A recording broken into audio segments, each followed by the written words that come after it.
Good evening, everyone. It's 6 p.m., May the 6th. The council meeting will now come to order. And now the invocation will be presented by Councilmember Banker. Thank you. Our Father who art in heaven, we ask your blessings on the people who have been called to lead the city in which we live, work, and enjoy this beautiful gift you created. Help us as leaders to not just ask first, how do we fix this, but what do we need to learn before attempting to fix problems? How might we need to change, and to whom do we need to listen to better serve your people? Remind all of us, because we all forget from time to time, we are not only leaders, but also servants, and that it's our responsibility to serve for the good of all. Father, we pray that you may grant us the wisdom and courage to know and to do what is right and good and true. May we speak out when it's time to speak out, and listen patiently and receptively when it's time to listen. We pray that you open all the eyes, hearts, and minds of this community, and they will find and follow your will to benefit all the people of this city. May all of us always be guided by the spirit of community and by the spirit of justice of the city. This we pray in your name, Holy Son Jesus. Amen. Now please rise and join me with the Pledge of Allegiance. I pledge Allegiance to the flag of the United States of America, and to the republic for which it stands, one nation, under God, indivisible, with liberty and justice for all. Renee, would you please call the roll? Councilmember Frank Bankert. Present. Councilmember Lloyd Roberts. Here. Councilmember Kim Shaw Elliott. Present. Mayor Dave Gaddis. Here. City Manager Kyle Riefler. Here. And City Attorney Randy Mora. Present.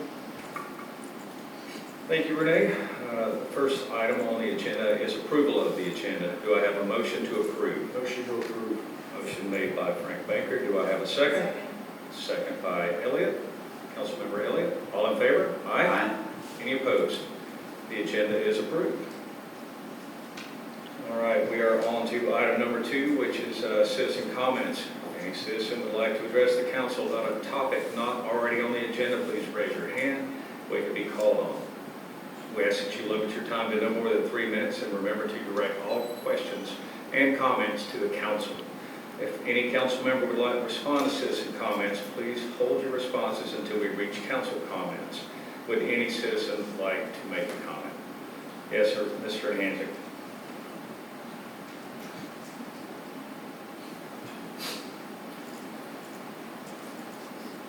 John Hanzik, 22nd Street. Mr. Mayor, council members, I brought this topic up once before. Now I got to give you a real lifetime update. Friday, on my way to the grocery store, I witnessed a near perfect side swipe at the traffic light. Car in the outside right-left turn lane completely came into the inside one. How they did collide is to the man upstairs. I brought this up before. It's a matter of time before you have a major accident if you had not already had one. I was told the county's studying it. I suggested then that something remedial needs to be done in the interim. I don't know what's going on.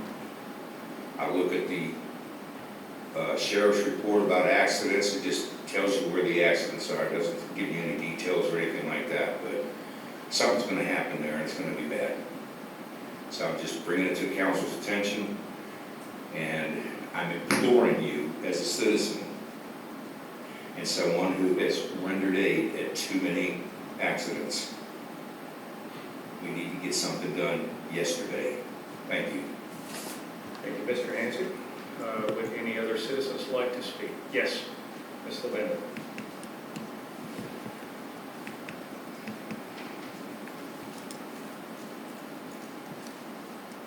Good evening, everyone. Tammy Lavenda, 97 Harbor Drive. I'm just here representing the Bel Air Beach Community Foundation. It's our nonprofit, our 501c3 that's pretty newly formed. Just a quick update on the Veterans Memorial. We are currently at approximately 67% of our goal, so thank you to everyone who has donated so far. We really appreciate it. We're still just trying to raise a little bit more money for the sign and then the fountain. And then I have a few more details. There will be a dedicated bricks surrounding the fountain. So there's a couple of examples on the board. So they're 8x8 bricks, so they're the double size, and they'll be $200. And we're hoping, because there's only 20 of them, that each of them will be dedicated to a loved one who has served in the military. And I think that's all I have. Thank you Thank very you. much. I appreciate it.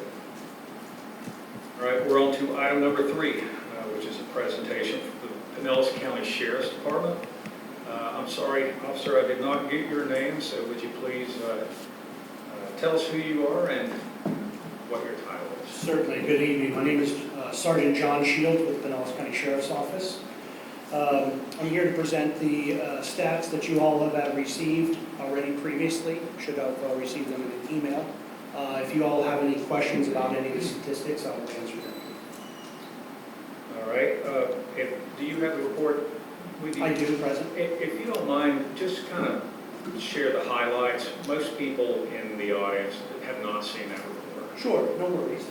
So it's broken down in a monthly, and we have the, it's kind of 6 weeks in. So we're in March. So with the present crime stats that we have is for the month of March of 2024.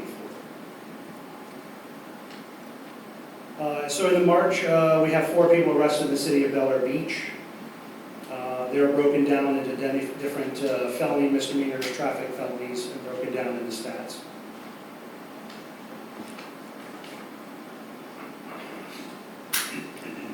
There were 644 events in the city of Bel Air Beach, with 728 units responding. The units are comprised of deputy sheriffs. There were 3 traffic crashes in the city for the month of March. They may include accident and hit and run divided up. We have 212 citations to include warning citations for the city also. They're broken up. I believe 97% of them are listed as parking citations. We have 95 of them are warnings and 20 are issued as traffics.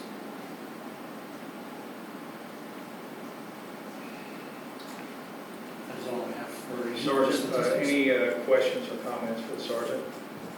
Counsel? Yes.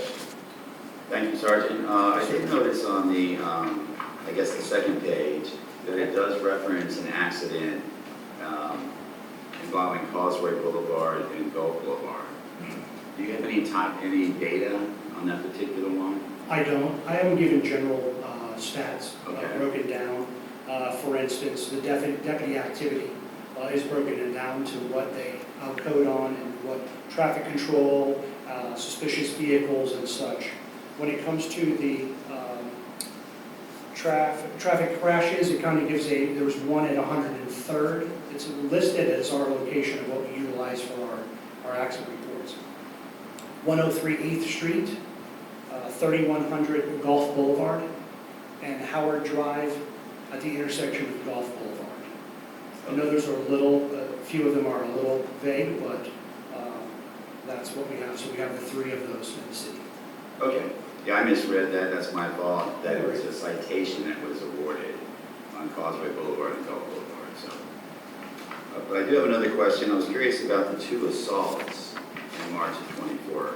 Again, any detail on those? I don't have any details, no, they're just broken up. We have a uniform, it's a UCR, it's a data that we're collecting, that our analysts collect, and it's within our computer system, kind of generates, and we kind of classify those. But I don't have any details on those reports. Okay. Is there a way, what would be the easiest way for us to get that information if we wanted it? We can look into getting it from the crime analysis, Okay. and about that specifically. All right, thank you. Anyone else? I did have a question, Sergeant. There was over the weekend, there was a pretty serious accident on Gulf Boulevard, but I believe it was in Sand Key. You may have heard about it. May I not. did. The fatality. I was actually off this weekend, so it's my first day back to work. I did see it through the media. I don't know the details other than involving a pickup truck and a semi-truck. The details, the nuances of that, I do not have, sir. Okay, all right. Yeah, I guess what we'd like to do is find out more about that for sure. All right. Anything else? Sergeant, I appreciate you being here tonight. Thank you very Well, much. my pleasure. Have a good evening. You too. Thank you. And is Deputy Trump here tonight? Yes, sir. Now we're up to the monthly code enforcement report. How you doing tonight? How are you, sir? Doing well. Again, Deputy Trump with the Nelson County Sheriff's Office. I'm trying to help you guys out with your code enforcement for the month. For the month, I had 34 entries.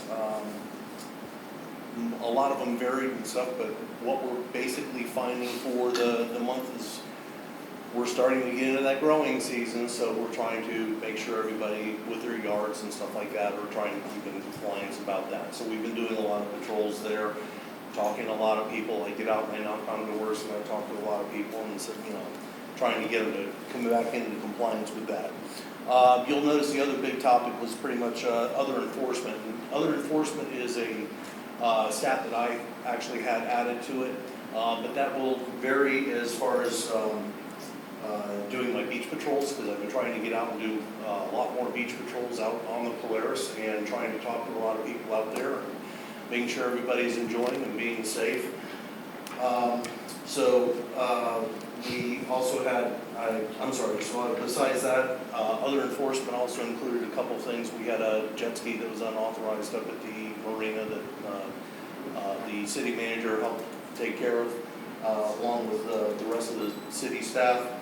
And we had a boat and a trailer in the front yard.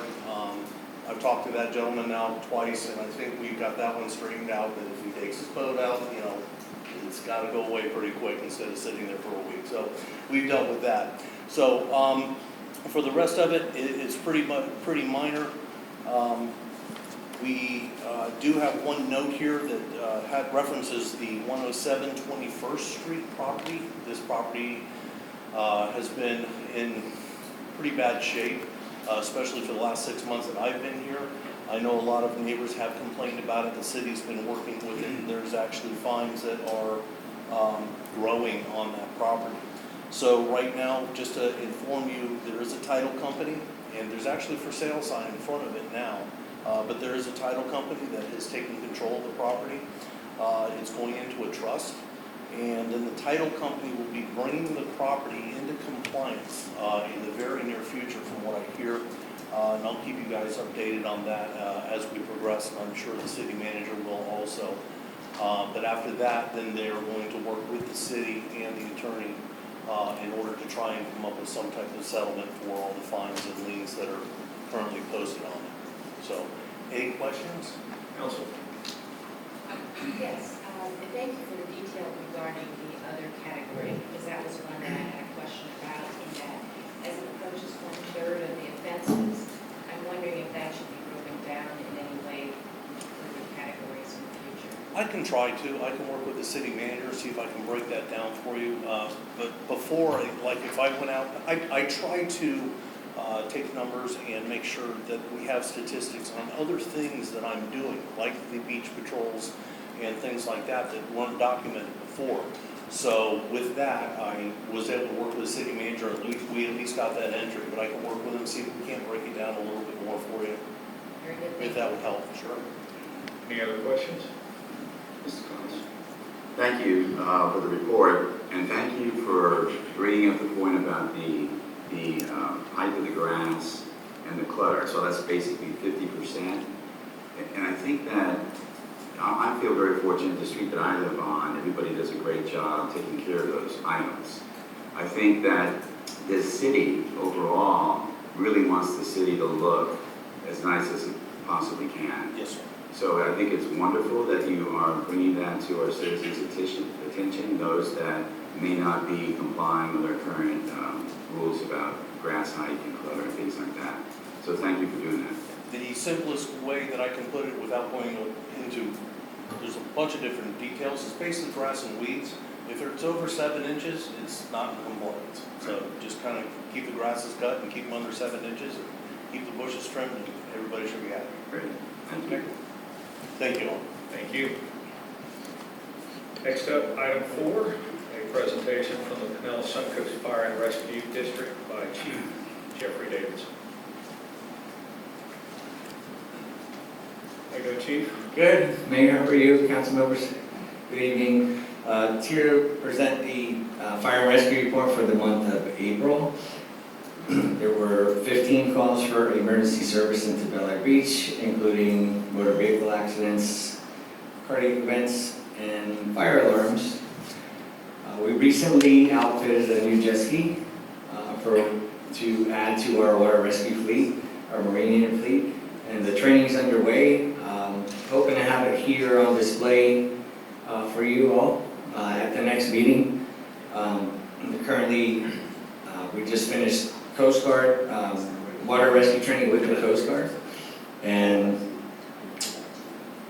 once we finish up the training, that unit will be in service. We also have been working, as you know, to purchase the land on the northern end of Indian Rocks Beach to better serve Bel Air Beach, and that's moved along very well. We'll have the contracts completed in the next week, and we'll move forward. And hopefully, we'll have a new fire station to better serve your area in less than 2 years. That's the goal.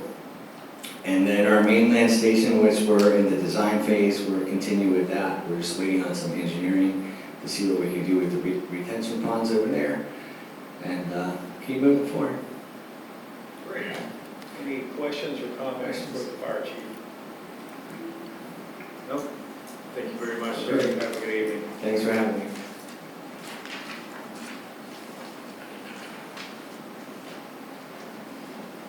Number 5, city attorney report. Andy? Thank you, Mr. Mayor. Since our last meeting, I've been researching how different communities have adapted to sign code revisions. I've been gathering that information, including, in addition to just general research, a series of public records requests in different communities, and getting that material together so as directed I can meet with Member Shaw Elliott and have a discourse on gathering that information in a way that will be helpful and just here's a flood of information.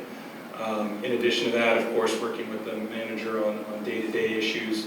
We are almost exactly 2 months post the close of legislative session, and honestly, there is a lot up in the air. Recall that the process is that both chambers pass identical bills. Those bills, if passed in identical form, are at some point transmitted to the governor. The governor signs them or vetoes them.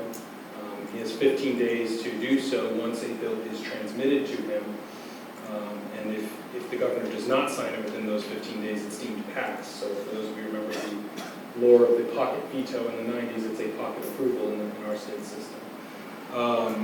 There are many bills that were passed that still have not been sent to the governor, notably the short-term rental bill that a lot of communities were tracking, housing bill, transportation bill. There's just a number of them that are sort of in limbo. That doesn't mean he will be vetoing them. They just have not been sent to him. And there's not necessarily a date certain that they will all be sent by. Most bills are typically sent by now or at least mid-June, because a lot of bills tend to have an effective date of July 1.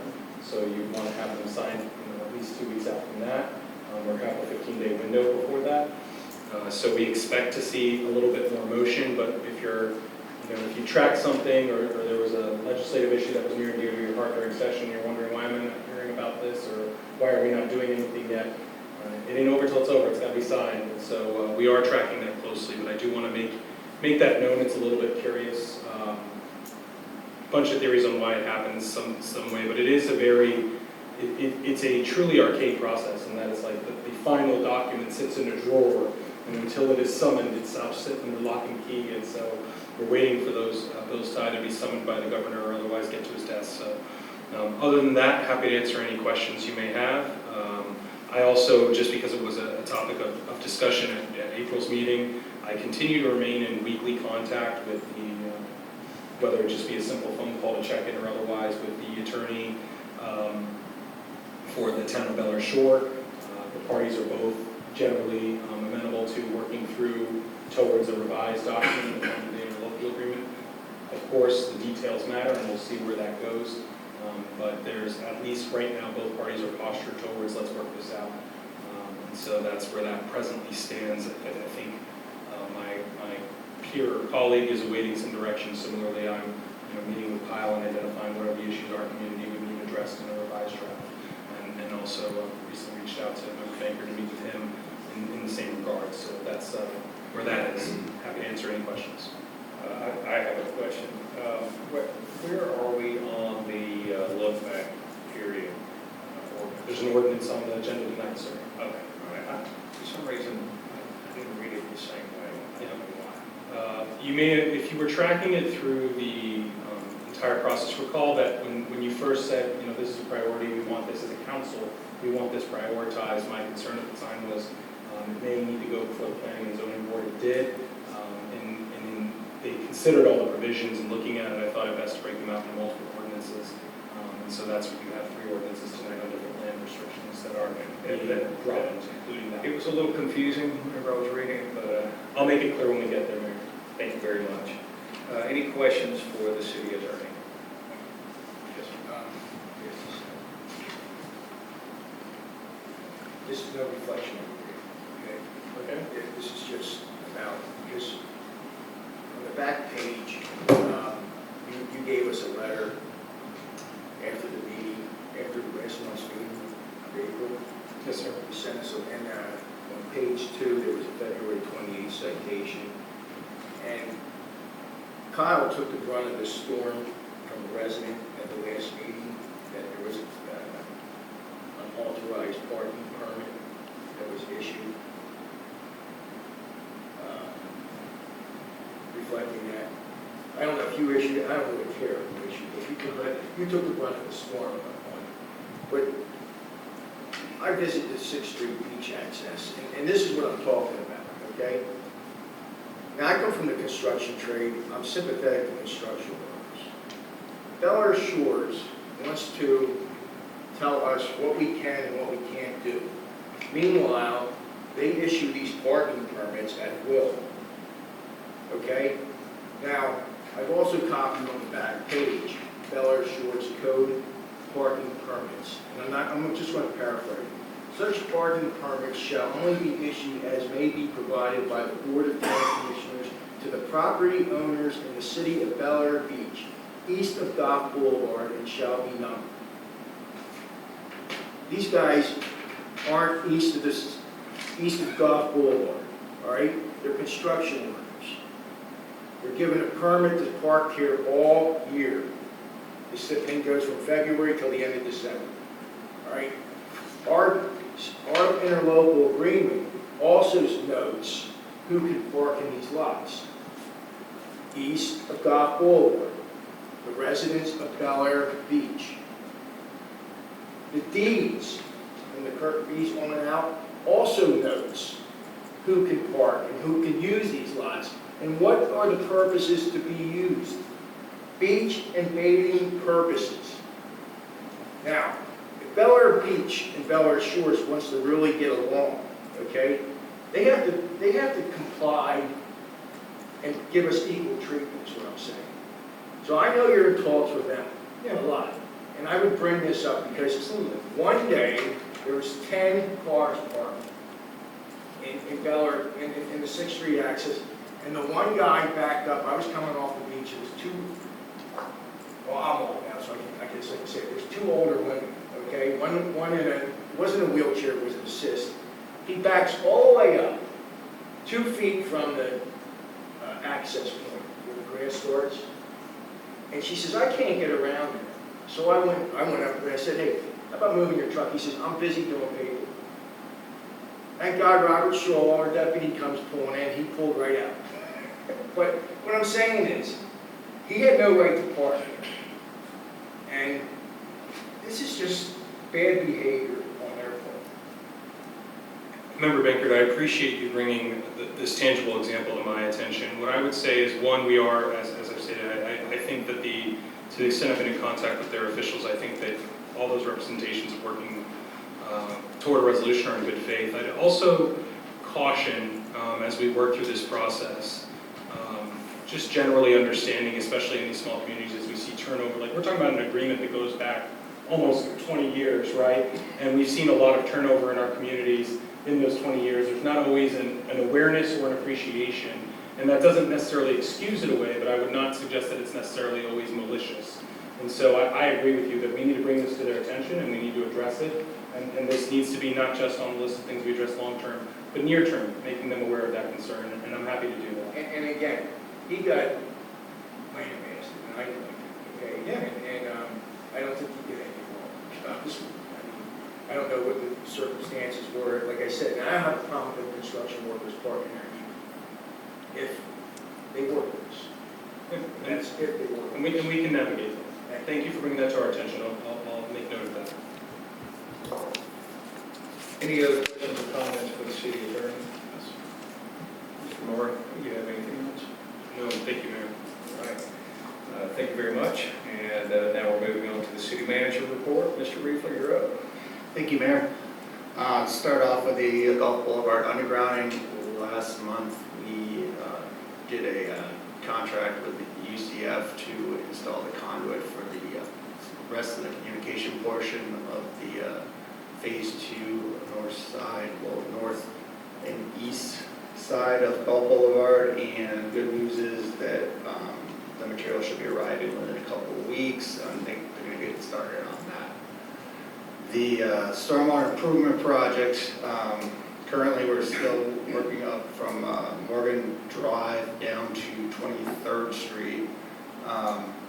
They are replacing the curbs and, they'll do the milling and resurfacing for those 4 streets.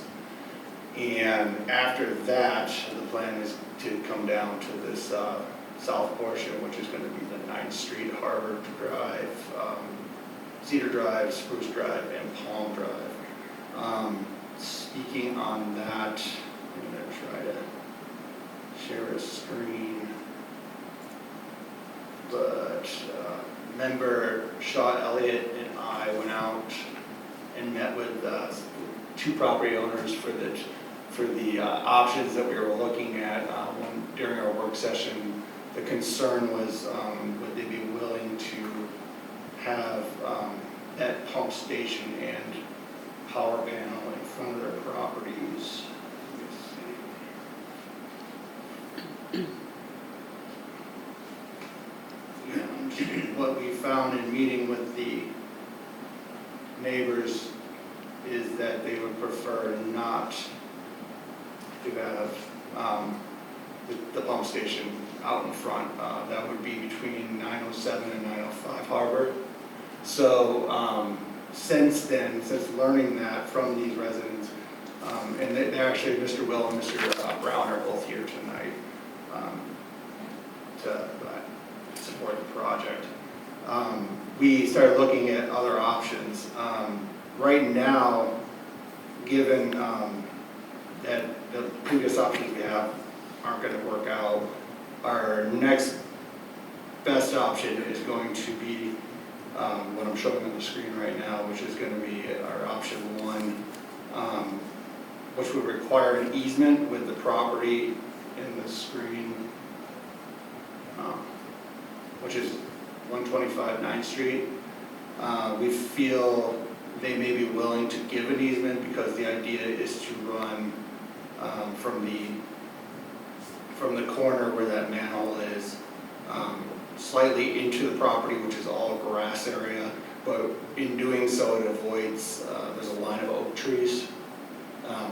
If we couldn't get an easement and we had to go north, we would be running into those oak trees and it'd be required to, we'd have to remove them. So that's our next best effort.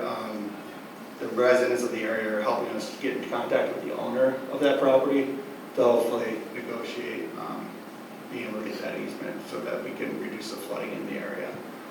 The other option we're looking at, I want to jump to my other.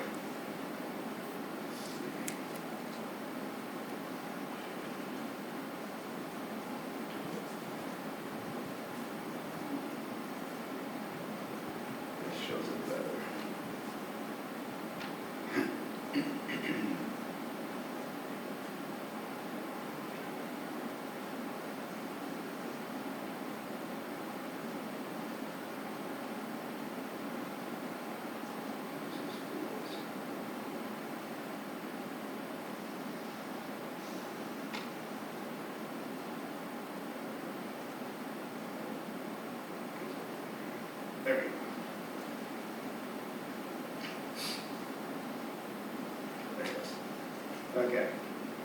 So this is a shot I took from the corner, and let me see if I can mark it up a little bit.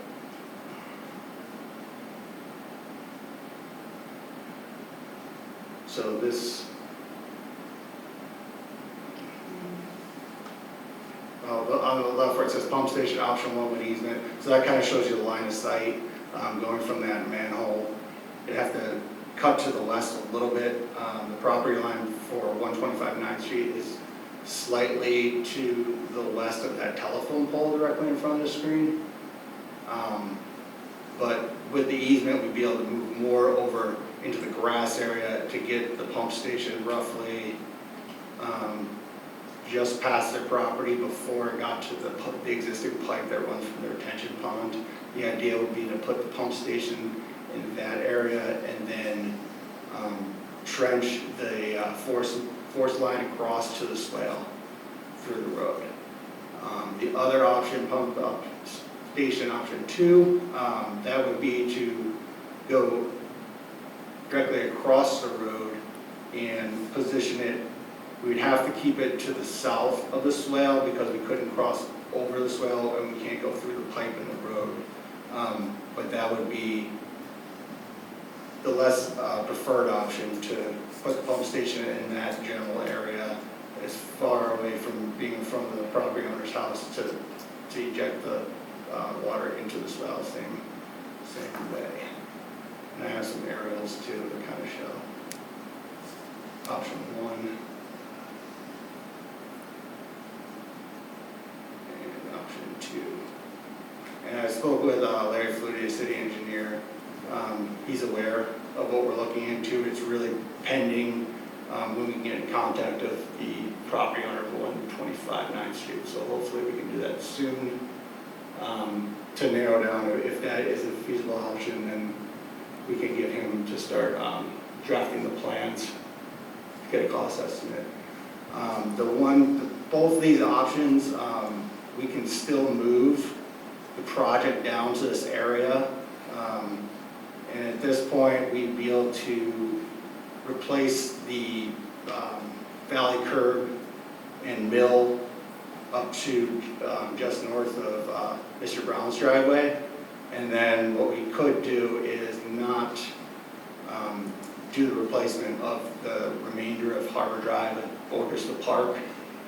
We could do that in the future with this project if we felt we still needed to do so. The curbs and the street aren't in horrible condition, so I don't think it would negatively affect anything. But that way we wouldn't be refurbishing the streets and curbs, only to tear them up again.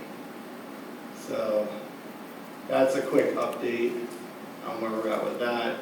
Hopefully I was able to show you the ideas, and you can understand. I don't know if later we want to give an opportunity to the 2 property owners to speak on it, but they support the project, and they've been working with us to find a reasonable way to put the pump station in and make it work. Let's see.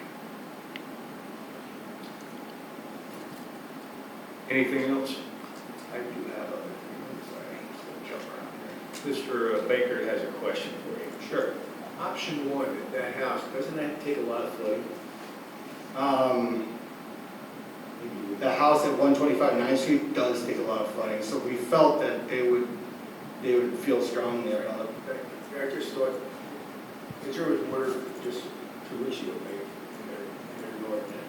That was, well, that was the day after I came in the city hall. Right. Okay, thank you. So again, I will keep the city council aware of where we're at on that and our progress as we try to make contact with that resident. The code review project, Mr. Senna is compiling all his recommendations for us to review, and we will be putting together the draft ordinances. Again, most of them are going to be more restrictive, but we want to get started for review, to get them looked over and for more discussion on what we're recommending. The Golf Boulevard and Causeway Boulevard County Public Works invited Member Roberts and I out on May 1st, I believe it was Wednesday, and they showed us the camera that they installed at the intersection. The camera is kind of the best technology that they have that they're using within the county right now. When they learned about our need to study the intersection and to analyze if it's working at its most efficient way, they saw it as an opportunity that we kind of lucked out on and got it installed. So now that we have it, it operates on AI software. It's very high tech. They showed us real live imaging of the high def camera identifying vehicles, watching them go through the intersection. It operates on demand. So I've noticed personally when they asked, and it's mainly because the computer is watching the traffic patterns and it's changing the lights, not on a timer, but more so in analyzing what best way to change the lights to get the most traffic through the intersection. I've noticed an increase in, I should say a decrease in backup. I've noticed early in the morning, one of the major complaints that residents had was, pulling up to the light, 6 a.m. in the morning, nobody's at the intersection, nobody's coming in any direction, and you're sitting there for almost over a minute, which seems like an eternity when it's that early. That's gone away. I don't know if the previous, whatever they were using, motion sensors, just wasn't picking up, but this new technology is definitely doing a better job. I have a question about this, actually two. First, when was that system installed? I want to say early April. That's probably why whenever the turn signal is turned off and it's two green straight through lights, occasionally it'll turn back on and let you make that left turn if you're headed south because it's detecting the cars. There's nothing coming, it must just automatically. By any chance, does this technology, will it aid in maybe resolving the concerns that were addressed? It should be able to, because it can recognize near misses and obviously collisions. To their knowledge, now it's only been running for like a matter of weeks. They showed us a report example that showed all the accounts. They can get the data on how, like they could tell the speeds the traffic was moving through in all different directions. They can tell near misses. They can tell when a car comes out of the lane. Like it's very, very complex. They offered, they're going to send me a report based on their recommendation. And what their recommendation to us is at this moment that they feel the intersection works most efficiently with this technology installed the way it is with the 2 lanes going left. What they did feel when they really looked it over and analyzed the numbers was that when you turn left, you have the I should say delineating lines that guide the 2 lanes as you turn. They felt that we could use another set, not just in between those lanes, but another set on the far, which would be the east lane, turning left to go over Causeway, to help them, guide them to not cut short on the stop bar. Another thing they thought that would make a difference is repainting those lines all the way through, so once you make the turn, you're heading towards the bridge. They're kind of worn out, so they felt like it was marking it better would help traffic stay in their lanes, but at the same time, as soon as you turn to Causeway Boulevard, there's a merge arrow. So I guess the guys that work in the traffic division felt like that could be playing into the fact as soon as people turn, they see that merge arrow, so it's causing them to feel like they got to get right over. There's plenty of space that it extends almost all the way up to Cedar Drive, and they felt that that might also help with that intersection. It's not perfect, but where we're at right now, With the new camera they got in there, they really can tell what's going on. They can, like I said, they can tell if there's an accident. They offered to share this data with us, so as we move forward, I think that if we have questions, concerning near misses, concerning accidents, speeds, they can provide that data, and I think it'll be very helpful.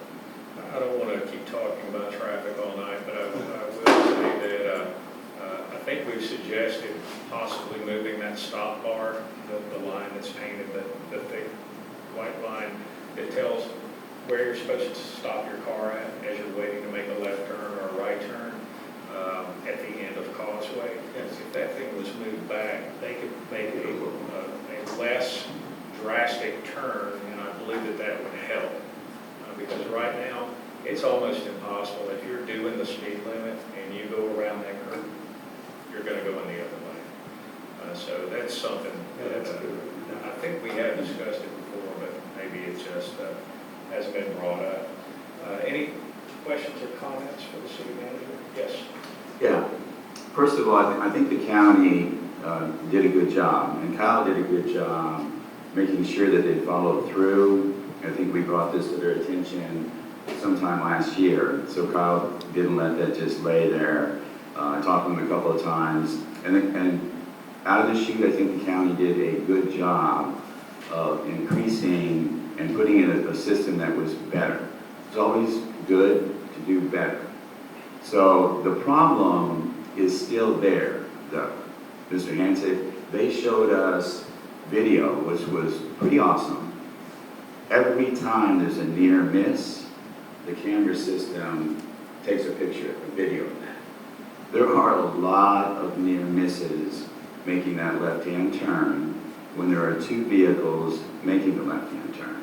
There's a lot of variables that go into that. I think and we talked about this, the spring break time of the year, and we have a lot of people down here that are not familiar with the traffic flows. Those are the people that don't realize that when two cars are making a left-hand turn off of Gulf Boulevard on the Causeway, you have to go out and make effectively a 90-degree turn. If you start making less than that, somebody's going to have an issue. Also, we have the fine folks that travel down from the north at that time of the year. Many of those drivers are not familiar with those two left turns necessarily. But it is just a matter of time. Now, when the county made the recommendation of staying with the two lanes, and Kyle can correct me if need be, they based that on traffic flow. So they were looking to see how many vehicles are getting queued up since they made the changes with the new technology. And that has improved immensely. And that was my first issue when I was calling for the two lanes when cars have to sit there for a long period of time. It's not effective. In my opinion, they fixed that problem, which is great, because you can see the flows going through. It just doesn't queue up anymore, which is awesome. But the fact that we still have two lanes turning left, and they recognize the fact that the merge distance is very short. That problem is not going to go away. And I hope we don't get in a scenario where, and we all see this in life sometimes, people are saying, man, that could be a problem, that could be a problem, and we wait until something catastrophic happens. And then we say, oh gosh, we need to change that. Let's think this through. If it needs to be changed, one of the options can still be to turn that back to a single lane and move it further back and take that little island out. The county has assured me that if we do take it out, and for some particular reason we find out that it's not working as well as we thought, they have no problem in putting it back. But there is an option, I believe, still in coming back one single lane and going through, down through that bi-directional lane to eliminate two vehicles turning left. But just wanted to make sure everybody understands it is a big improvement, like Kyle said. The cars are not queuing up there because in the morning, perfect example, I had citizens talk to me that when they first opened up that double turn lane, everything was set on a timer that was designed based on traffic flow. Now it's demand-based, which works terrific. So if you come up there in the morning and the cameras recognize there's nobody coming from Causeway and there's nobody coming from the south to the north, it immediately changes back to green. So that works great. But I still think the issue, when I sat there for just 5 minutes and saw those near misses, Kyle, it was a lot of them. And you don't really see if it's a near miss, because it shows you in that one interview we saw that it looks like they're going to hit, and then it doesn't show you that anymore. It just kind of goes out of the camera. But it's something I think we need to discuss and make sure that that's taken care of. My biggest concern is somebody actually walking on the sidewalk and those two cars battling for a merge position, and somebody gets pushed up on the sidewalk. That's my biggest concern. The speeds that the cars are going is just going to be a couple of dents, and somebody's going to be sad. But if it goes up on that curb and hits somebody, that won't be any fun. You're also sharing those lanes with bicyclists. Yes, yes. Definitely something we'll keep an eye on. And yes, Councilmember Elliott. Thank you, sir. To comment, to echo your comment as well as Mr. Barnes, I'm the one who frequently makes a left-hand turn there from the causeway onto Gulf. And I feel vulnerable because there are many, many times where you're sitting there and someone doesn't pay a lot of attention, makes that left-hand turn, and it's practically a head-on collision. Yeah. So I think backing that up would be very helpful. The other comment there is that I frequently walk in that area. I will not walk at that intersection because if you take a step off the curb at Gulf and Causeway, crossing across the causeway to get back over like to the 12th Street beach access in that direction, people come blind around from Gulf, and again, you're very vulnerable because they can't see you, and they come very quickly around that corner, and you're just standing. So if that pedestrian area can be adjusted in some way, I instead just cross at 9th Street and run. It's a better alternative.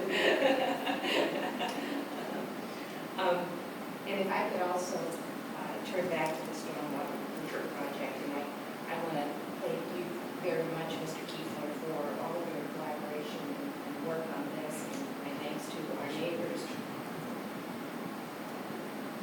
Thank you very much. And my thanks to our neighbors for all of their careful consideration of all of this. When we look at the two options, the two new options that you reviewed tonight, the benefit of both of them is that in option one, it literally is only going through grass, and we preserve the wonderful live oaks that we have along our easement. The issue is that we have to have permission to encroach into that grass. But it's a very good option, and it crosses the road and places the, no, it doesn't cross, that one that doesn't cross the road at all, or you get it across. Option one. The pump station would be up on the retention pond near the pipe where it goes into the swale, but from there it would just be that 8-inch, so the pump would pump just the water over, through the street out into the swale. Okay, yeah, so it doesn't cross the road at all. So that option also brings potential cost savings because we're not disrupting the road, and you could address those a little bit. As well as on option number 2, it did involve potentially crossing the road, but it involves no permission from anyone, and gets it directly into the creek, which is another good option for the water flow.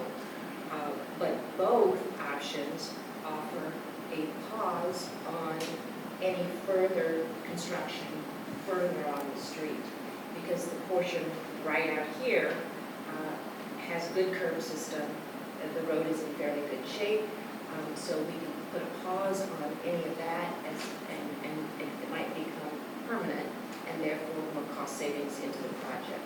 So if you could address that, please. Yeah, so both those options were important because what we're trying to do is get the current project down to the 9th Street area to get those improvements done. And I was talking to Mr. Foote today about getting with the contractor to stop earlier on Harbor and just not do those portions, because that way we're not doing anything that we're gonna tear up later.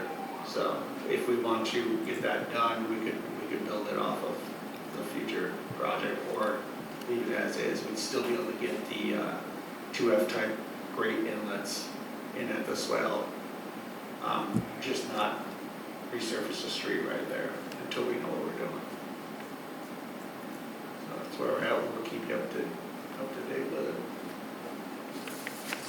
Any other questions or comments for the city manager? We released the RFP for auditing services.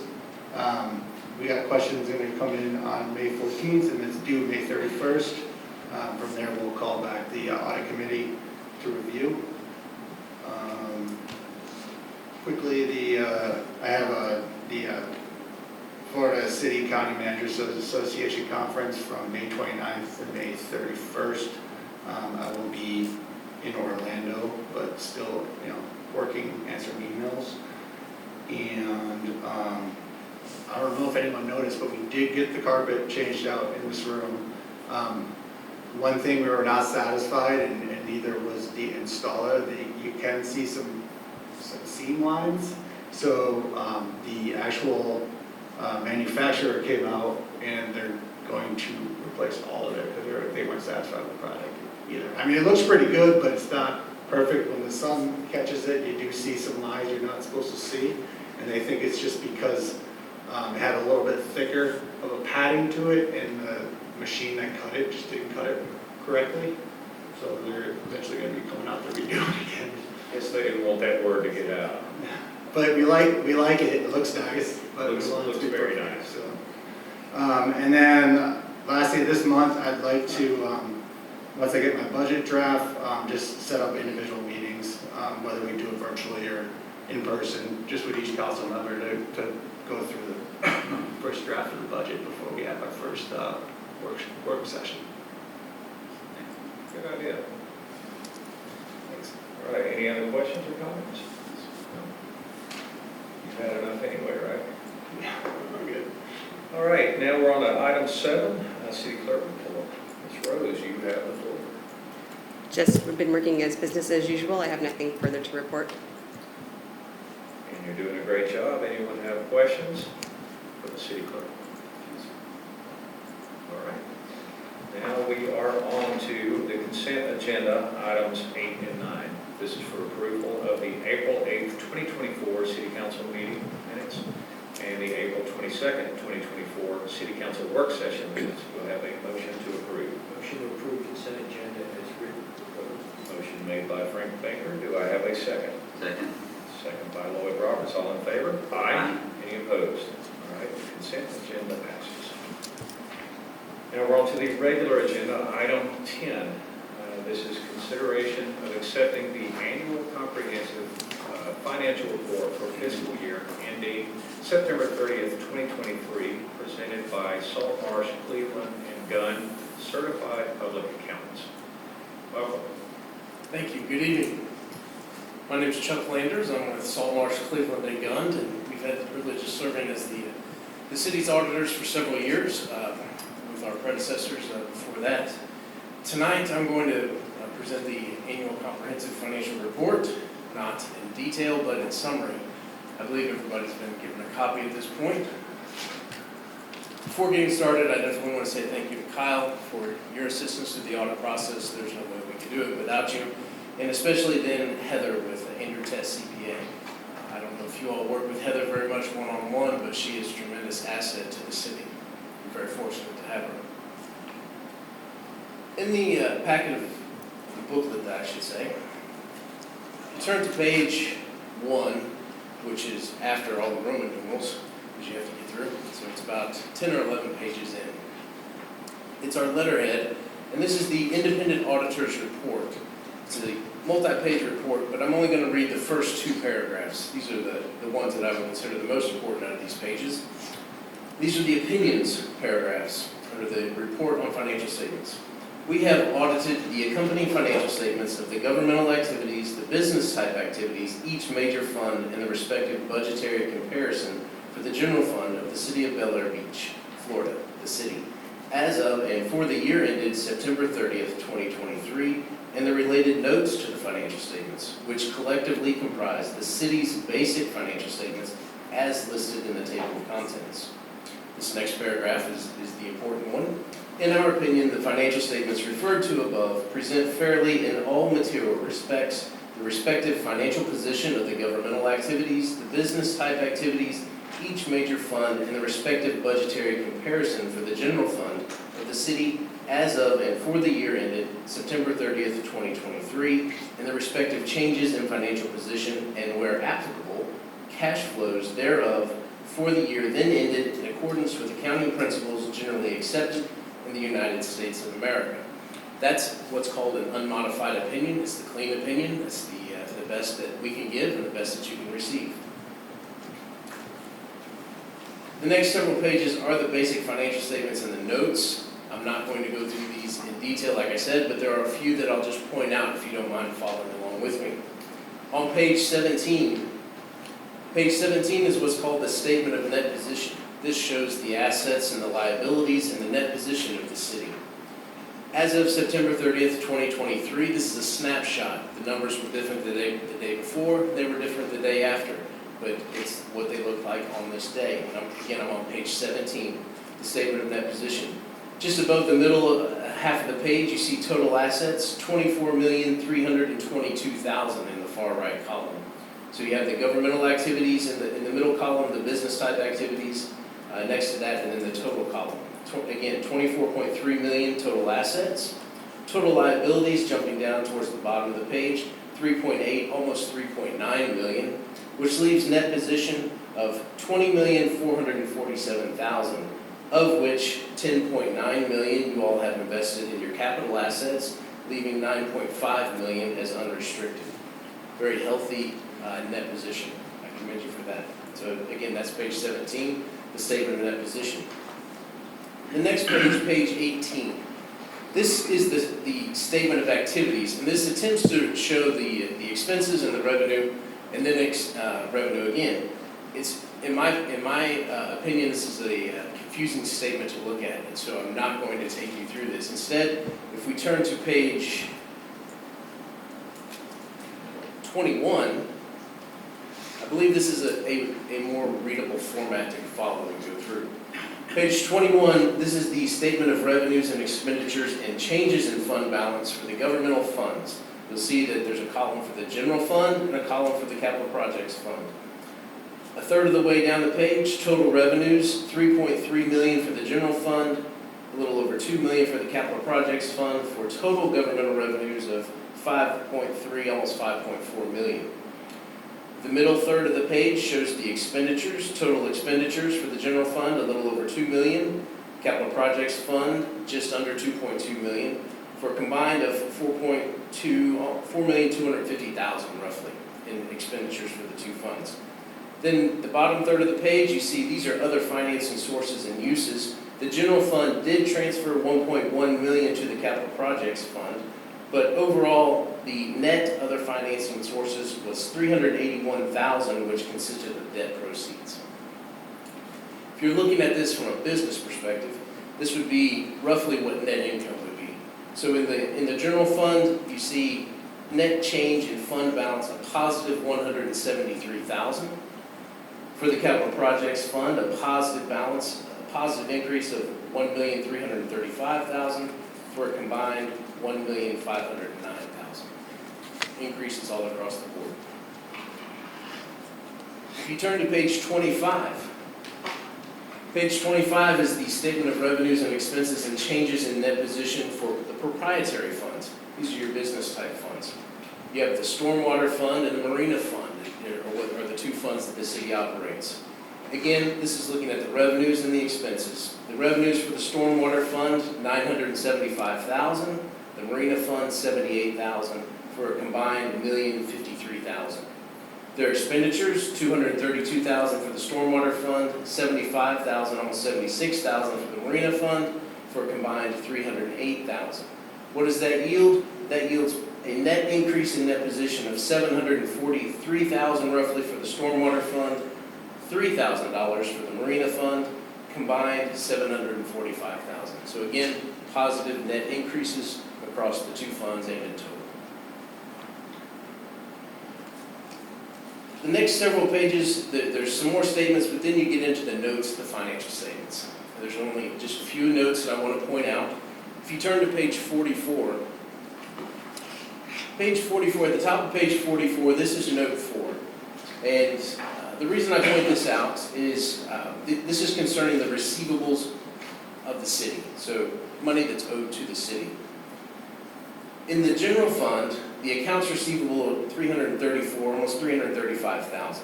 And underneath the chart that you see there, I'm just going to read this one paragraph. This is on page 44, it's note 4. Accounts receivable for the general fund include $282,053 from a resident of the city for code violations for failure to meet construction schedule timelines ordered by Special Master on May 19th, 2021.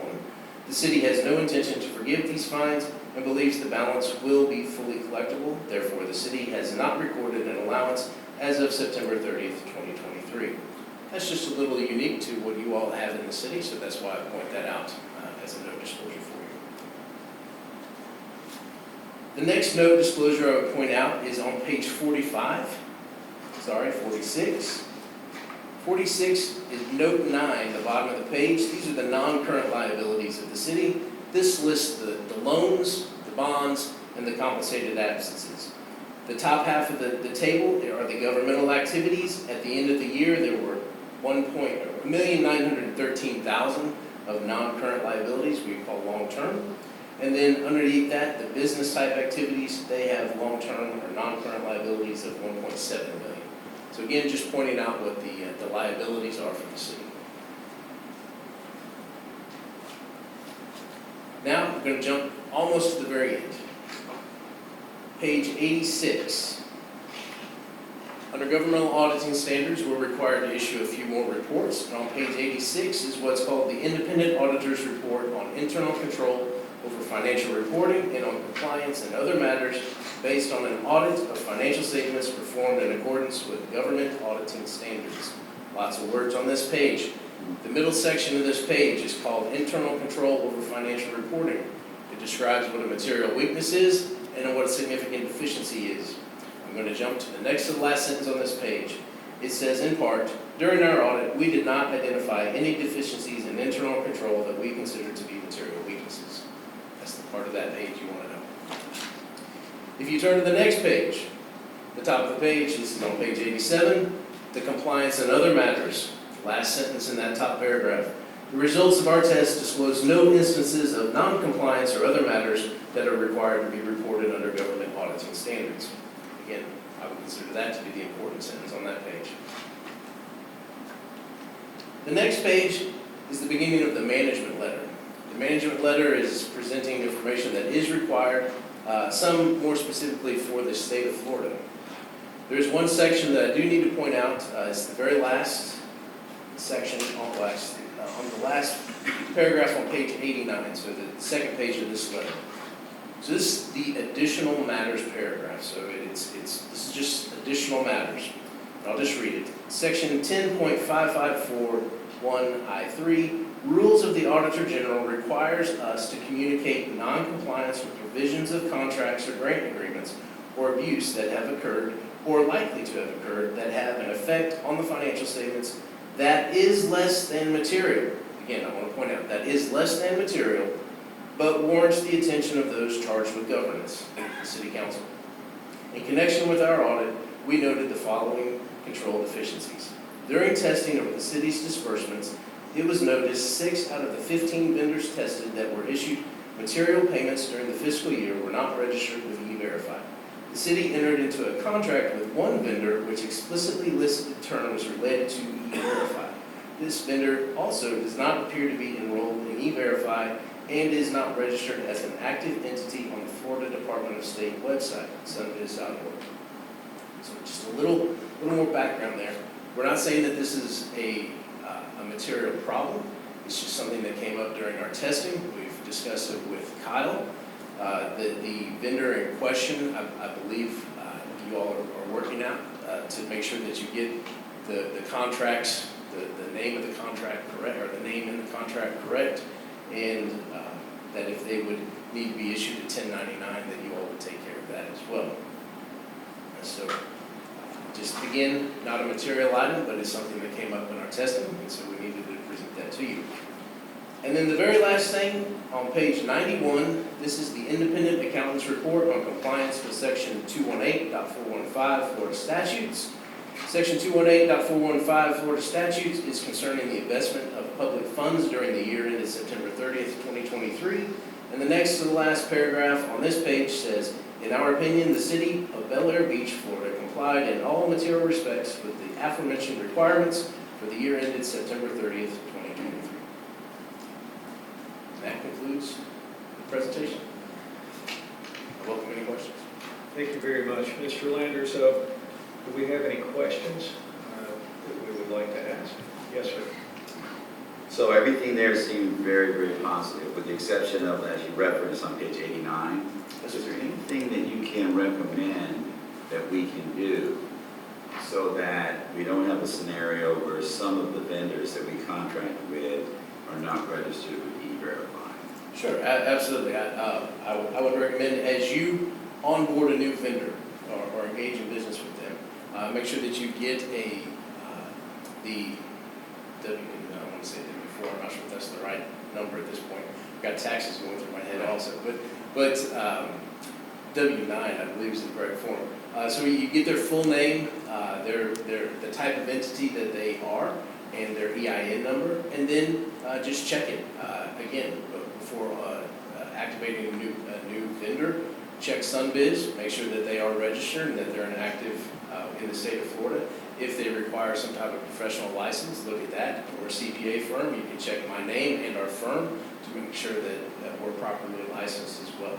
So just a little bit of due diligence at the beginning, I think would do good. All right. Thank you. Other questions? Comments? All right. Let's go to the citizens for comments. Thank you very much, Mr. Landers.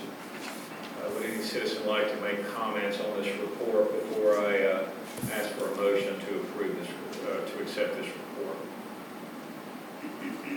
See a thumbs up. Everybody okay? All right. In that case, council, I'm going to need a motion to accept this financial report. Motion made by Frank Banker. Do I have a second? Second. Give that one to Councilmember Elliott. All in favor? Aye. Aye. Any opposed? All right. Thank you so much. Great report and wealth of information. The report is accepted. All right. Now we're on to item number 11. This is consideration of appointment to the Planning and Zoning Board. Luke Bedoin is... Excuse me, did we skip citizens' comments for the stormwater system? It was just in the manager's report, so it didn't. Yeah, it's That was not discussed just in the manager's report, so it's not a citizen comment. Gotcha. Is Mr. Bedoin here tonight? Yes, sir. Would you like to speak, to address the council and introduce yourself?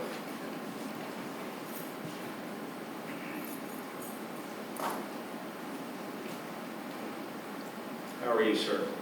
I'm well, thank you. Yeah, I'm Luke Baldwin. I live on 6th Street. I've been living in Bel Air Beach since '87. I've seen many good projects taking place. I've seen some not so good, but the majority have been good. And I love living in Bel Air Beach, and if I can contribute myself time to be of service to the city, well, so be it. I'm willing to give you the time. And I have been a real estate entrepreneur for many years, not only in Florida, but also in Massachusetts. I own several properties on Cape Cod. I remodeled them, I flipped them, I And I don't know what else to say other than I'm willing to work with you, and I think we had an issue not too long ago on 6th Street with a property that was being requesting a subdivision, and that was not, it was not meeting the requirements of the city. And I voiced my opinion on that, and I complimented the member of the committee for bringing it to the attention of the rest of the citizens of this beautiful city of ours. So I'm applying, and that's about it. Would you mind hanging out for a minute? Let's see if the council would like to ask you any questions. Sure. Any questions? Yes, Mr. Banker. Outstanding resume. I think we should tackle you before you leave the building. It's a great resume. Well, thank you. Thank you. Any others? I have no questions. All right. I'm going to have to go to the citizens for comments, so please have a seat, and we'll see if anyone else would like to speak. Very good. Thank you. Any citizens like to comment on this topic? All right. Seeing as there are none, citizen comments are now closed. Council, I'm going to need a motion to appoint Mr. Luke Goodwin. Did I say that right, sir? You certainly did. Okay, to the Planning and Zoning Board. Motion to appoint. Okay. Motion made by Mr. Banker. Do I have a second? Second. Second by Mr. Roberts. Mr. Banker, you have the floor. I think it's a great resume, like I said. I really appreciate you volunteering your service. Thank you. I agree. I think you'll be a great asset for the city. Any other comments or questions? No? All right. All in favor? Aye. Any opposed? All right. Thank you so much for serving our city, and welcome to Planning and Zoning. All right. We are on to the mysterious item number 12. It helps when your flash drive is fully engaged. It was all corrupt. It was just the strangest thing. Okay, so this is for consideration of ordinance 24-02. Mr. Moore, would you please read the ordinance, then provide a brief summary of what it all means? Happily, Mr. Mayor, this is ordinance number 24-02, an ordinance of the City Council of the City of Bellar Beach, Florida, amending the Bellar Beach Code of Ordinances, Subpart B, Land Development Code, Chapter 94, Zoning, Article 1 in general, Section 94-2, definitions, to amend the definition of substantial improvement, to reduce the look-back period from substantial improvement calculations down from 5 years to 1 year, and amending Article 5, Supplementary District Regulations, Division 1 generally, Section 94-255, alterations, improvements, and repairs, to align with floodplain ordinance requirements, providing for implementation, providing for resolution of conflicts, providing for severability, and providing for an effective date. This has been a reading of ordinance number 24-02 by title only on first reading, Mr. Mayor. This is, again, in the spirit of the Land Development Code review that this council has undertaken. We are implementing those amendments that the city does not deem to be more burdensome or restrictive, but rather less burdensome or restrictive, pursuant to the restrictions of Senate Bill 250 or 280. I think it's Senate Bill 250, adopted during the 2023 legislative session. In this amendment, what we're doing, and you can see the 5-year calculation actually comes from the definition of substantial improvement in your code. It's a little hard to see because we do everything through strike through and underline, but if you're looking at the definition on page 2 of 4 for this ordinance, where it says substantial improvement definition, towards the right on the second line and also the 7th line, you can see 5-year has been stricken out and 1 year has been underlined. And that's substantively where that definition and guidance comes for your administrators in your code. So we're changing the substantial improvement calculus to be a 1-year look back as opposed to a 5-year look back. And then also, because this is a consonant amendment or consistent amendment as far as being related to FEMA regulations, and this is also came at the encouragement of Mr. Serna and with the manager's review, where it provides under the remodeling language, it says, presently it says any permit application for which the total value exceeds a certain dollar threshold, $20,000, shall be required to have a certified appraisal. We've removed that requirement to say market value shall be determined as defined in section 74-134. And section 74-134 sets forth a few options for that appraisal, not limited, or for that valuation, not limited to a certified appraisal. And so that's what we're doing there, again, making it less restrictive, not enhancing the requirements. And so those are these two amendments, and again, these have been discussed previously in the abstract during your code review, and this is the ordinance implementing them on first reading. We'll still have to do a second reading were this to pass tonight. Thank you, Mr. Mora. Before we take this to the council, open for citizen comments. Yes, sir. Please come right on.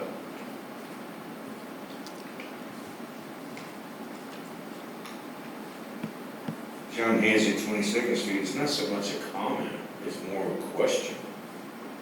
The city attorney referenced a Senate Bill 280, so we're being forced to reduce the look back based on a state law that I'm assuming has already been signed into law.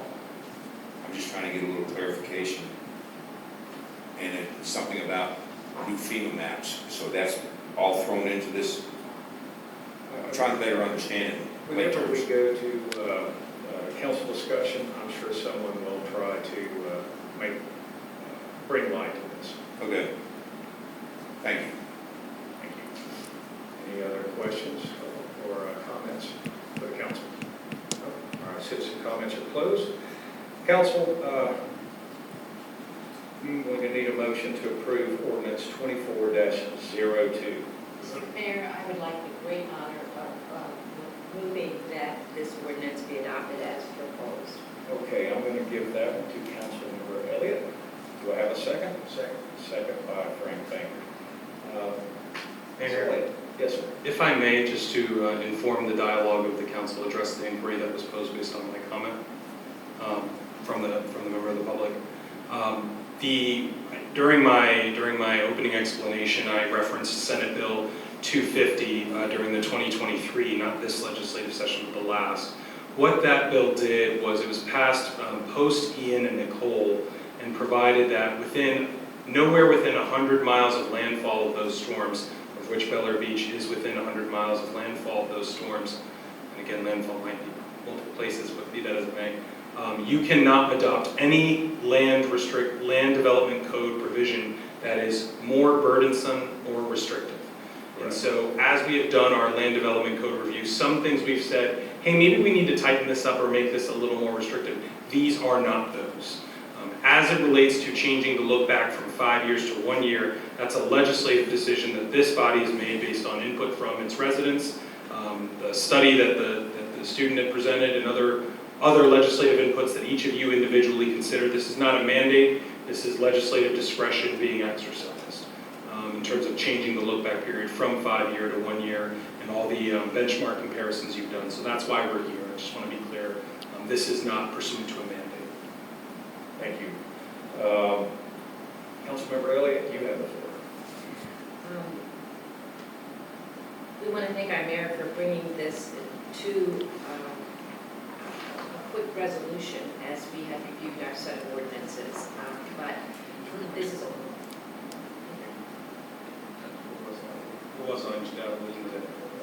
Maybe just pull it a little closer to you. I have a feeling that can't hear out there. Got to get on record also. But we want to thank our mayor for bringing this issue up as we were reviewing our ordinances and we were looking for improvements. This is something certainly that the city has struggled with for a long time. Our citizens have struggled with this. There is no requirement anywhere in other statutes or regulations that would require a 5-year look back. We support FEMA's rules in terms of trying to provide for good flood management, but there's no purpose to a 5-year look back, and we certainly support having a 1-year look back. Thank you very much. Other comments? Yeah, I think the important issue here is the only negative part of a 5-year to 1 year is you have multiple permits come in rather than waiting 5 years. And I don't think, probably 10% of the citizens understand this, that when you buy a house and someone did a lot of repairs to the house that you bought, that gets taxed onto that 5-year look back. staying at 5 years. So if your house is appraised, let's say, and this is FEMA's structure of the house, it's not your entire property, it's just the structure of your house. So if your house is at $300,000 appraised, you can only do $150,000 in repairs, modifications, substantial improvements. So some people put new windows in, put a roof on. You could have $75,000 tied up, and you didn't even know it when you purchased the house. Whammo, a hurricane comes, you got $80,000 in repairs, the county will tell you to tear the house down. All right, because you're over that $150,000. And we had a resident that beat up on Kyle, and Kyle didn't do anything but follow the code, okay, to the letter of the law. In fact, he tried to help me out a million times, I believe. And the county said tough. It was over, what, $10,000, $12,000? Yeah, I mean, we grossly calculated it, but it was. And she's still out of it. She's still out of her home. I mean, it's a horrible situation. And reducing this now to 1 year is really just common sense. Thank you, Mr. Baker. Got any comments, Mr. Roberts? No? All right, I do think that this is a good thing for our city. It's also going to help us maintain the character that we love about Bel Air Beach. It's going to help us keep our homes in the spirit of the small hometown community, beachfront community that brought us all here. So it's not going to solve the world's problems. I thought that 0 was maybe too little and could be problematic in the future. It might actually put us on someone's radar. So I think 1 year is appropriate, and I think in the long run this is the right way to go. So would everyone like to vote on this now? All right, Renee, would you mind calling the roll, please? Councilmember Bankert. Yes. Councilmember Roberts. Aye. Councilmember Elliott. Aye. Mayor Gaddis. Aye. All right, so the ordinance passes unanimously, and we will vote again on this next month. Thank you, everyone, for working so hard on this. I'd also like to thank Planning and Zoning for taking a look at this. All right, now we're on to item number 13, consideration of ordinance 24-03. Mr. Mora, you're up. Thank you, Mr. Mayor. This is City of Bel Air Beach Ordinance Number 24-03. An ordinance of the City Council of the City of Bel Air Beach, Florida, amending the Bel Air Beach Code of Ordinances, Subpart B, Land Development Code, Chapter 94 Zoning, Article 4 Districts, Division 3 Residential Low, RL District 2, Section 94-220, Minimum Living Areas and Setbacks, to reduce the side setback for specified lots in the Bel Air Beach First Edition subdivision, providing for implementation, providing for resolution of conflicts, providing for severability, and providing for an effective date. This has been a first reading of ordinance number 24-03 by title only. As you can see here again in the strike through and underline on page 2 of 3 for this ordinance, page 147 of the PDF. The lot change here is on the lots 1, 2, and 3 row. That is the second or the first substantive row with numbers in that table there. On the side setback, you see we're reducing the side setback from 15 to 7, which is why it is not more burdensome or restrictive. It is reducing the setback. And that's to make it consistent with other side setbacks you see, such as in units A, C, E, and D in the area. This was presented initially by a particular property owner. Again, we're not zoning to a specific property owner, but rather to lots 1, 2, and 3, because your land development code has different side setbacks based on the platted lots. That's done in this format. So we're keeping the format, just changing one little line here from a 15-foot setback to 7. And if there's any more specific inquiries, I think Kyle can provide, rather Manager Riefler can provide additional detail if need be, but that's the proposed ordinance. As with the last ordinance, you have the business impact estimate as required by statute. Otherwise, if passed tonight, this will pass. This will have to pass on a second reading at a later date. Thank you, Mr. Mora. Before we go into discussion, do we have any citizen comments? Yes, sir, Mr. Hanson. Oh, yes, sir, please come up and give us your name and address, please. Hi, my name is Scott Brown. Address is 907 Harbor Drive. I am Lot 1 of this area, and I just wanted to introduce myself and express my support for the change. I understand this is the first reading, and there's a second reading next month. I'm going to be out of town for that reading, and I just didn't want it to appear that I wasn't interested. I'm very interested So, but I won't be here for the second reading, but I do support and hope it passes. Thank you, Mr. Brown. Appreciate your comments. Mr. Hansick.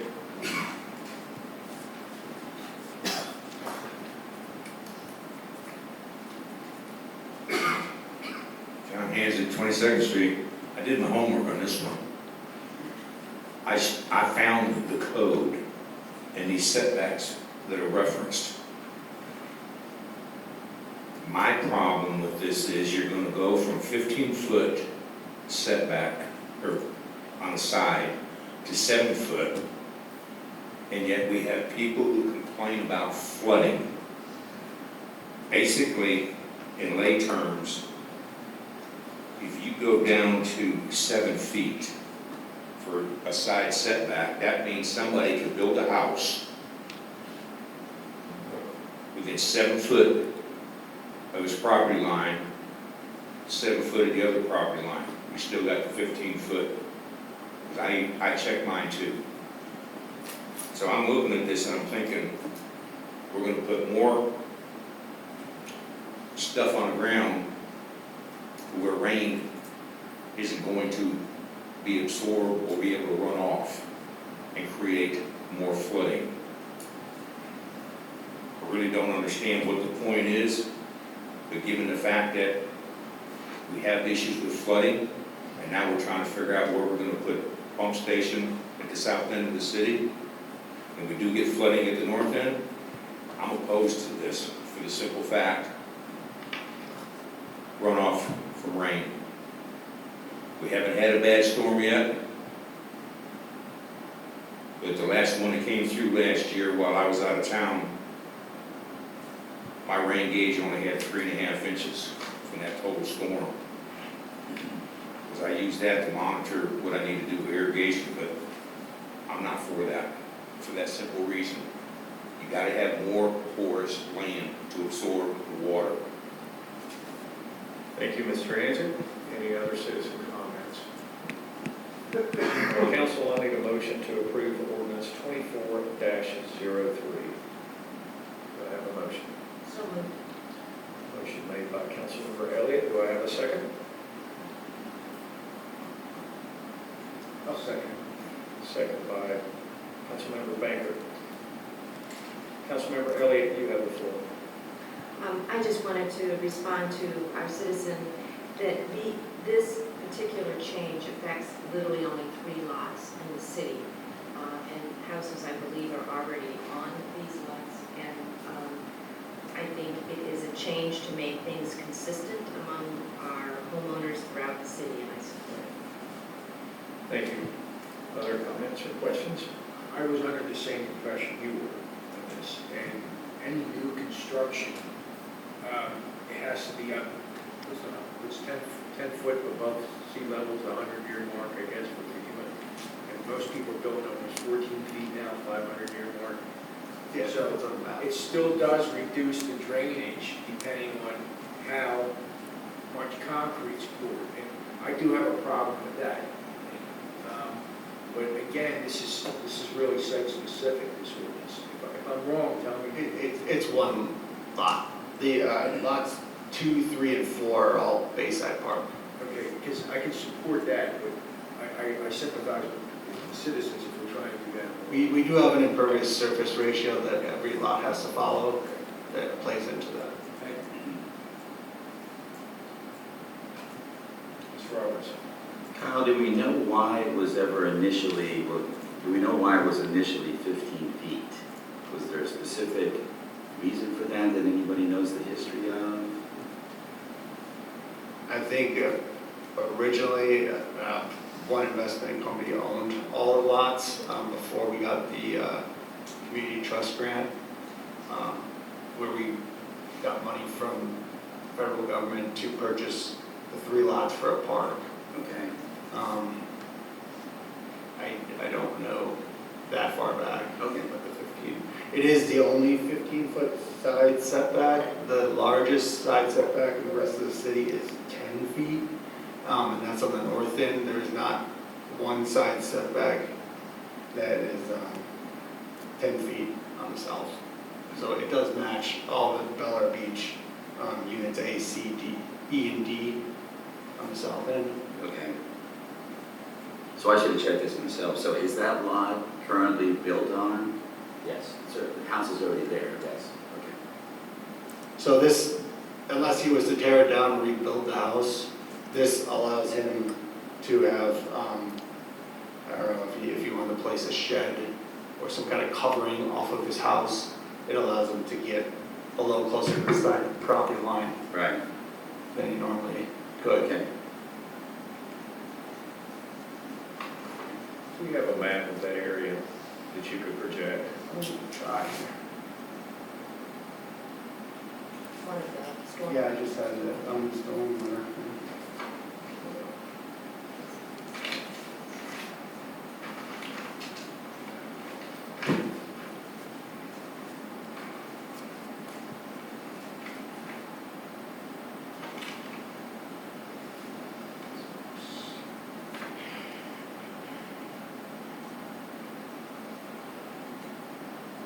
It's the house next to the target. So, yeah, it's 907 Harbor. So as you can see, he's got 15 feet, which is a pretty big. You can't see the house next to it. Let's see if I can pull up property for you.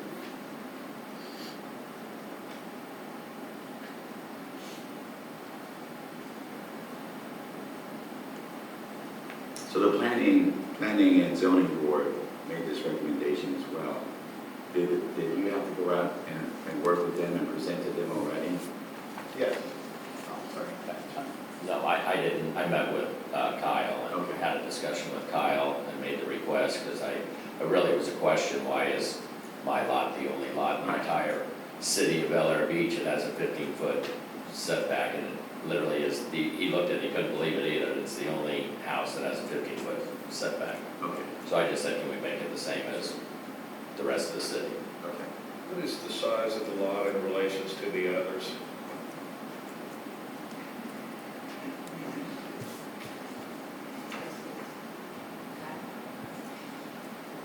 Yeah, I'm asking.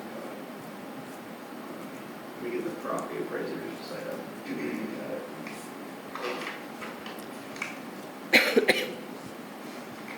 Mr. Roberts, Morninger inquiry, just as a point of education, we'll do this in terms of what we're doing here. It's a legislative change, not a variance, and so the gentleman or property owner in a similar position would not ordinarily go before the planning and zoning board beyond the same interest he has here as a member to comment on it. It's not an application for relief that he's seeking. It's just a legislative policy, and I just, while we've got the downtime, give you the opportunity to just clarify that difference. Thanks. So you can see the dimensions of the lot, about the same. Most lots are about 110 feet. It's 100 on one side, 114 on the other, and it's close to 100 wide on the front and 110 on the back.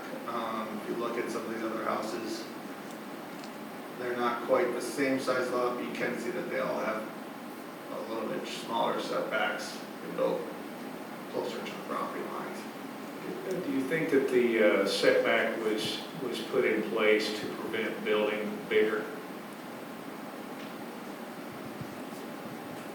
It's hard to say. I mean, you can union two lots and build a big house if you buy two lots next to each other. We have larger sized lots if you go north into the city.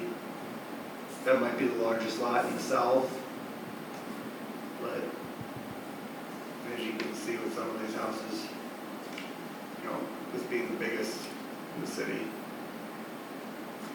And what is the flooding issue in that area? I mean,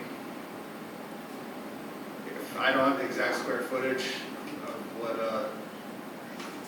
difference that setback would make, but like I said, the impervious surface ratio of 0.65 is going to apply to every lot, so regardless of size, it's the same ratio. So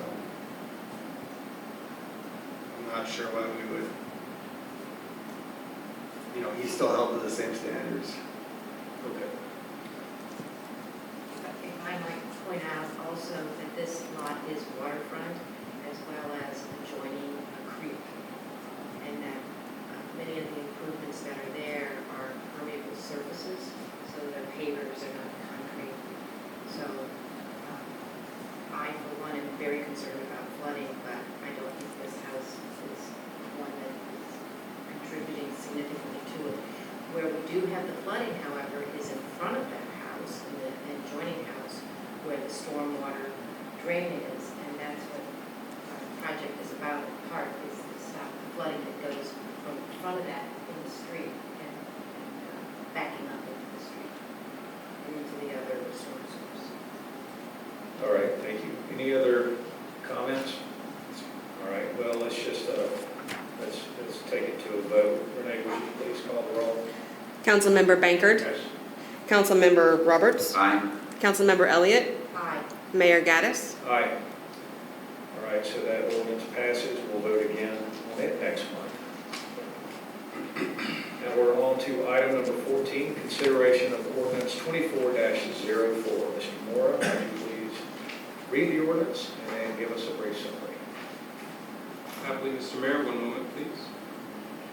This is ordinance number 24-04, an ordinance of the City Council of the City of Bel Air Beach, Florida, amending the Bel Air Beach Code of Ordinances, Subpart B, Land Development Code, Chapter 94 Zoning, Section 94-172 Fences, and Section 94-251 Fences, Walls, and Hedges, to allow for fences, walls, or hedges on seawall caps, providing for implementation, providing for resolution of conflicts, providing for severability, and providing for an effective date. This has been a first reading ordinance number 24-04 by title only. And again, turning to substantively, you're amending two sections so that they're consistent with each other.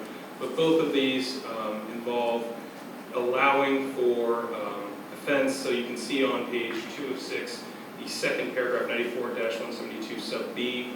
The language is changed now so that a fence shall also be permitted on, but not beyond, the waterfront facing side of the seawall cap to a height of 48 inches. There was some discussion at work sessions about this desire, especially when you consider pets and other small children who might go across such caps, and why those things may wish to be extended. That was some of your discourse on that. Again, this is a policy decision for you. And then in 94-251, fences, walls, and hedges, you can see in sub 2, there's been language added to say fences, walls, and hedges shall be permitted on and not placed beyond or overgrowing the waterfront facing side of the seawall cap. So if you want to use the dimensions of your seawall cap, you can. This does not give you license to extend it out or haphazardly install a fence that extends, several inches beyond your seawall line or otherwise. But if you wanted to be flush with your seawall cap to cover that space, you can do so should this amendment be adopted. And that's the language you have there. This is a longer amendment only because I included the entirety of section 94-251, section, all the subsections. The only subsection being amended substantively is subsection 2 that spans pages 2 and 3 of 6 of this, or pages 153 or 152 and 153 of the PDF if you're tracking that way. So there's a bunch of other numbers after there. That's just for completeness, so there's no mystery as to what the rest of that section states. Otherwise, if passed tonight, this would go to a second reading for your review and passage. Thank you, Mr. Mora. Let's go to the citizens for comments. Anyone would like to comment on this ordinance? All right, citizen comments are closed. Need a motion to approve ordinance 24-04. So moved. Motion made by Councilmember Roberts. Do I have a second?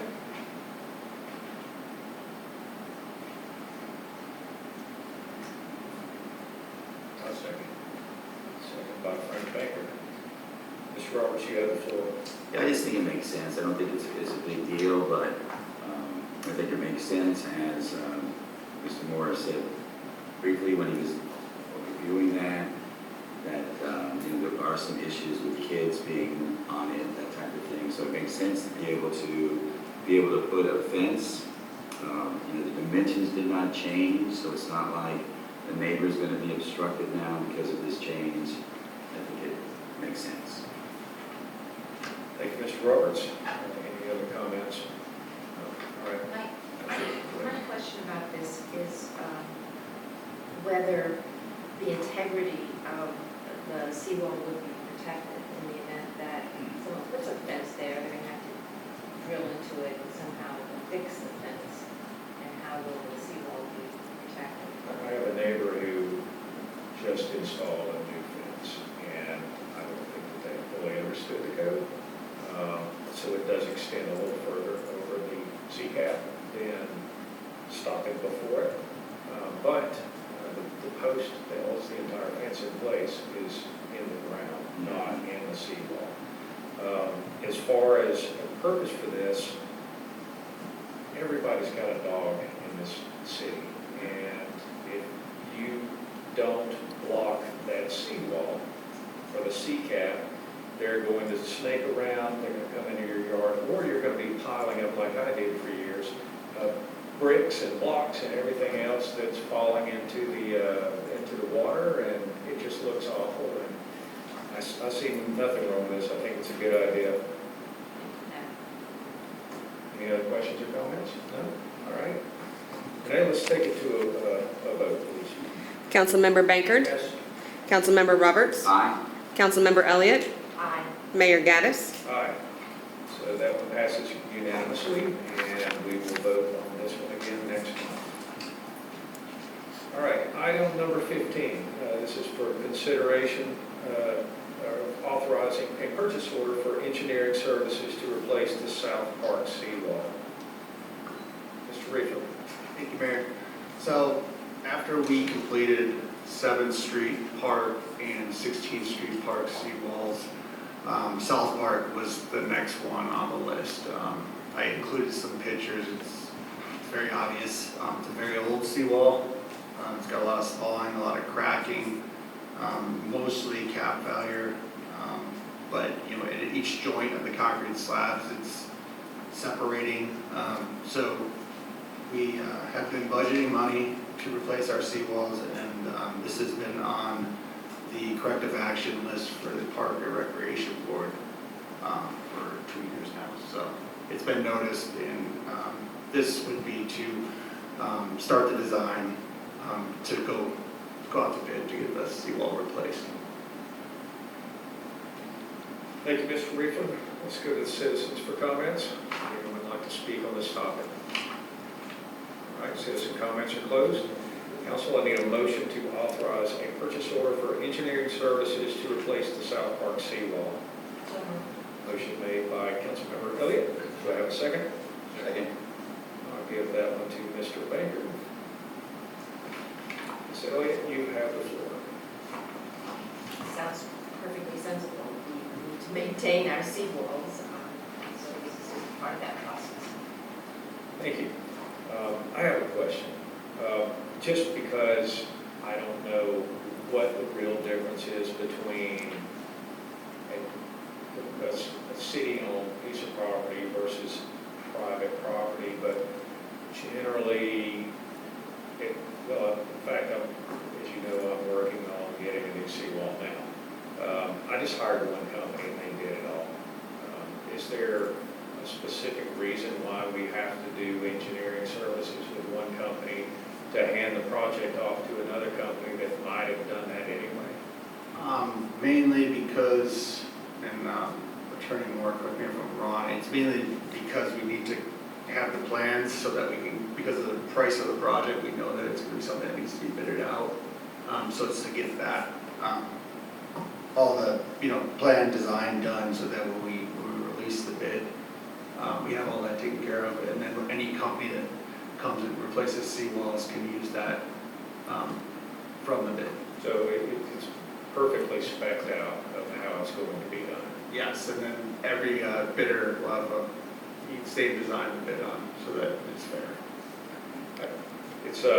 It just seems a little shocking to me that it costs $6,000 to go, yep, you need a seawall, and it's going to look the same no matter whose it is.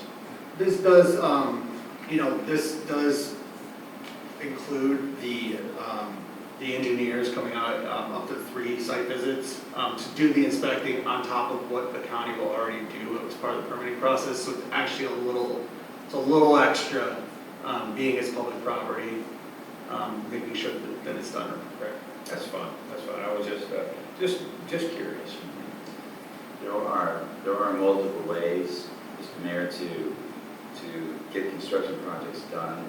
The kind you did would basically be like a design build. So you find one firm who who does both of those, where you do a hard bid. You design it with company A and then bid it out to multiple construction firms.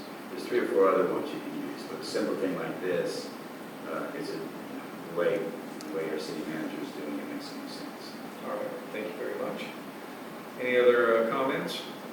No? All right, well, let's take it we'll just do a voice vote on this one. All in favor? Aye. Any opposed? All right. Mr. Reefer, you are authorized to proceed. Thank you, sir. Unfinished business. Do we have any unfinished business? Nope. All right, let's see here. Now we're on to council comments. We're going to start with Councilmember Elliott. This one.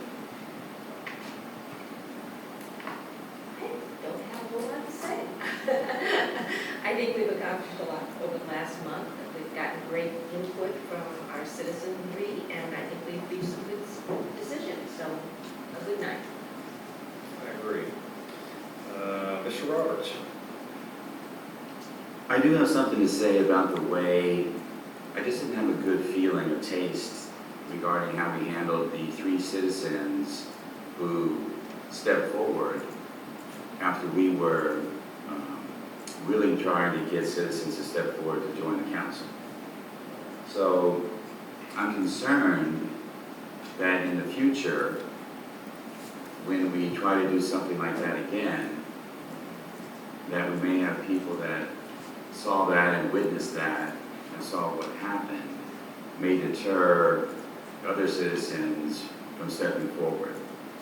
So it just bothered me, so I just wanted to talk about it a little bit and say, I hope that if we decide to proceed and bring on an additional council member or 3, that other people will understand what we did and not be deterred from stepping up. Because I still think, and I think we all agree, that we'll probably need at least 1 more council member to be up here with us.